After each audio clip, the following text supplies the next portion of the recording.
दोस्तों, इमरान प्रताप गुणी ने सदन में मोदी के सामने जो भाषण दिया है, इतना प्यारा भाषण दिया है कि आप सुनेंगे आपका दिल खुश हो जाएगा। उन्होंने जो सारी कही है, सारा सदन ताली बजाने लगा। जब वो भाषण देते हैं तो विपक्ष में इतनी क्षमता नहीं उनका कोई सामना कर ले। सुने वो भाषण, सुने इतना प्यारा भाषण दिया उन्होंने। वीडियो को पूरा जरूर देखें। नेहरू जी ने शुरू किया, इंदिरा जी ने आगे बढ़ाया और राजीव जी ने भी उसको ताकत दी, खाद पानी देने का काम किया। क्यों?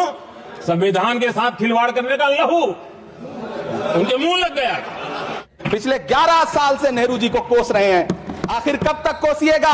थोड़ा पंडित नेहरू जी के बारे में पढ़िए, तब पता चले कि पंडित नेहरू की शख्सियत का नाम है। दुनिया का पहला ऐसा राजनेता जिसने अपनी जिंदगी की आजादी के लिए, देश की आजादी के लिए 3259 दिन अंग्रेजों की जेल में बिताए। पंडित नेहरू एक ऐसे महान शख्स जिनके पिता पंडित मोतीलाल नेहरू, जिनकी बहन विजय लक्ष्मी पंडित, जिनके बहनोई पंडित रंजीत सीताराम, जिनकी बेटी इंदिरा गांधी, जिनके दामाद फिरोज गांधी, सब ने अंग्रेजों से लड़ते हुए स्वतंत्रता आंदोलन में जेल काटी। आप किस मुंह से उनकी लकीर छोटी करने की बात करते हैं? नहीं कर पाइएगा, 7 जन्मों में नहीं कर पाइएगा, क्योंकि जिस्म की मौत कोई मौत नहीं होती है। जिस्म मिट जाने से इंसान नहीं मर जाते, धड़कने रुकने से अरमान नहीं मर जाते, सांसें थम जाने से ऐलान नहीं मर जाते। जिस्म की मौत कोई मौत नहीं होती। बहुत कम बोलने वाले डॉक्टर मनमोहन सिंह ने बहुत ज्यादा बोलने वाले प्रधानमंत्री जी को जब देश की बागडोर सौंपी थी तो $1 58 का था। इन दिनों रुपए की अहमियत गिरती है तो न तो देश की प्रतिष्ठा गिरती है, ना प्रधानमंत्री की गरिमा। जिस देश में 80 करोड़ लोगों को 5 किलो राशन के लिए कतारों में लगना पड़ता हो,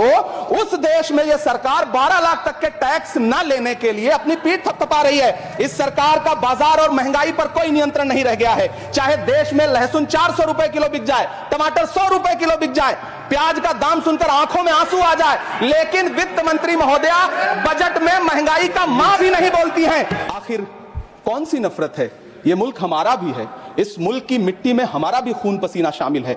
हमसे इतनी भी क्या नफरत? रिश्तों की ये नाजुक डोरें तोड़ी थोड़ी जाती हैं, अपनी आंखें दुखती हो तो फोड़ी थोड़ी जाती हैं।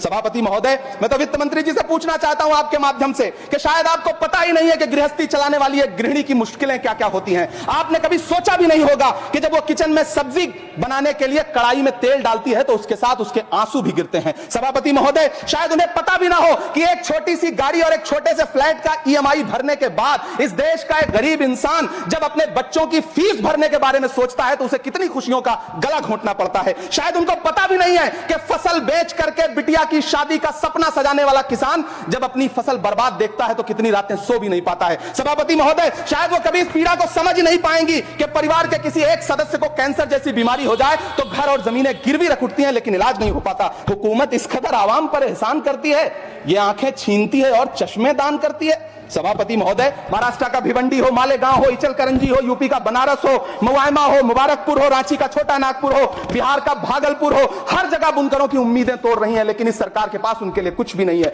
मुरादाबाद का पीतल उद्योग, कानपुर का चमड़ा उद्योग, सहारनपुर का लकड़ी उद्योग, फिरोजाबाद का चूड़ी उद्योग, अलीगढ़ का ताला उद्योग, सब सरकारी प्लानिंग से तबाह हो रहे हैं। इन तमाम के बीच सरकारी सपोर्ट से बस एक उद्योग फल फूल रहा है, नोएडा का नफरत उद्योग।